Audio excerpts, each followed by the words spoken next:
सूत्र 273. विक्षेप अपि न विक्षिप्तः समाधौ न समाधिमान् जाड्येपि न जडो धन्यः पांडित्येपि न पंडितः. जीवनात संकट निर्माण झाली तरी ज्ञानी पुरुष विक्षिप्त होत नाहीत. समाधीत ते समाधीमय नसतात, जडतेत जड नसतात, पांडित्यात पंडित नसतात.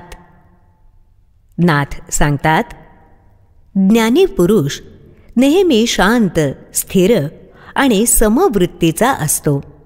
सुख अनुकूल परिस्थिती आली की तो अतिशिथिल होऊन सुखोपभोगात रमत नाही, कारण त्यातील अनित्यता, तात्कालिकता तो जाणतो. तसंच दुःख, चिंता, प्रतिकूल परिस्थिती वाट्याला आली तरी तो निराशेनं शिथिल होऊन त्यापासून पळून जाण्याचा प्रयत्न करत नाही, कारण त्यातील अनित्यता, तात्कालिकता तो जाणतो. म्हणूनच संकटकाळीही तो विक्षिप्त वर्तन करत नाही. तेव्हाही शांत मनानं, स्थिर बुद्धीनं आणि समवृत्तीनं तो वर्ततो. समोर आलेल्या सुखदुःखाला पार करतो, त्यात अडकत नाही.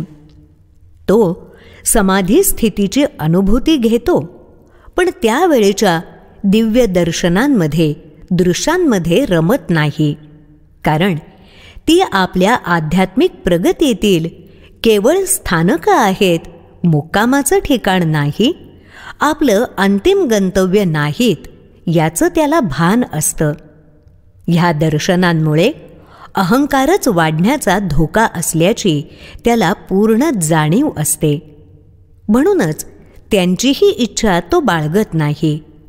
त्यातीलही अनित्यता, तात्कालिकता तो जाणतो. समाधीतही त्याचा सहज भाव हरवत नाही. तो जड क्षर शरीर धारण करत असला तरी तो स्वतः मात्र अक्षर चैतन्य शक्तीशी जोडलेला असतो. तेच आपलं खरं अस्तित्व आहे ह्याचं त्याला ज्ञान आणि भान असतं. मात्र तो आपल्या ज्ञानाचं प्रदर्शन करत नाही. बाह्य पुस्तकी पांडित्य प्रदर्शनाच्या मर्यादा तो जाणतो. त्याच्या ज्ञानाची बैठक पुस्तकी पांडित्याची नसते, तर केवल परम अनुभूतीची असते. त्यामुळे तो तात्विक चर्चांमध्ये, कुठल्याही तर्कवितर्कांमध्ये अडकत नाही.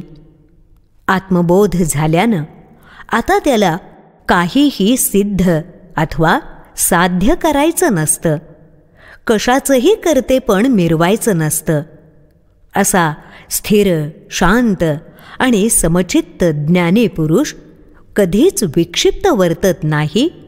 समाधीत असूनही सावध असतो, जड असूनही चैतन्यमय असतो, असं सर्वज्ञ महागुरु श्री अष्टवक्र मुनी इथे सांगत आहेत.